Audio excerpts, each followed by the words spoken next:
En parlant de Jean-Baptiste et de son ministère, Matthieu 11, 7, 15, et en soulignant à dessein que Jean-Baptiste est l'Élie annoncé par Malachie 3, 23, celui qui clôt l'ère prophétique et ouvre l'ère eschatologique, Jésus attire l'attention sur sa propre personne.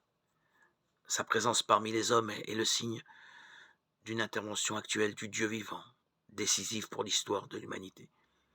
Il n'est pas l'envoyé de Dieu qui annonce aux pécheurs l'heure prochaine du châtiment. Il n'a pas vocation de détruire le mal par un triomphe immédiat et définitif. Il n'a pas mission de séparer l'ivraie du bon grain. Matthieu 13, 29. Médecin des pécheurs, il est venu consacrer ses soins à soulager ceux qui souffrent, à éclairer ceux qui ne voient pas. Sa conduite étrange a beau attirer sur lui les reproches les plus perfides ou les plus ignobles. Sans un regard en arrière, il passe outre, il manifeste la miséricorde de Dieu. Traité de fils rebelles et d'ivrognes, Matthieu 11, 19. D'amis des publicains et des pécheurs, Matthieu 11, 19. Bref, d'impies qui fréquentent ceux qui sont impurs, Jean 9, 16, 9, 24.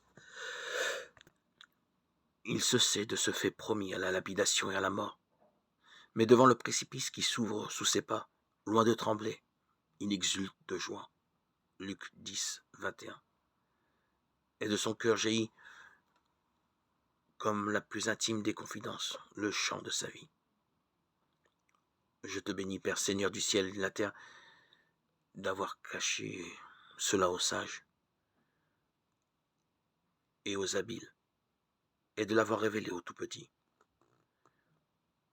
Oui, Père, car tel a été ton bon plaisir. Tout m'a été remis par mon Père, et nul ne connaît le Fils si ce n'est le Père.